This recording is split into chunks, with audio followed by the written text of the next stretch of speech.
এক ভিন্ন রকম অভিজ্ঞতা নিতে আমরা যাচ্ছি সুনামগঞ্জ জেলার শাল্লা উপজেলাতে।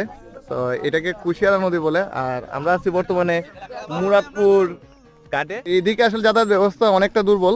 এদিক দিয়ে বলা যায় যে এই দিক দিয়ে কুশিয়ারা নদী পার হইতে গিয়া আমরা যে বাইকগুলো আছে বাইকগুলারে নৌকা দিয়ে পার করা লাগবে। গাড়ি কত করে নেও? 30 টাকা। মানুষ নিয়ে 30 টাকা। আর এমনিতে আমার গাড়ি না থাকলে কত টাকা? 5 টাকা। সুলভ মূল্য আছে।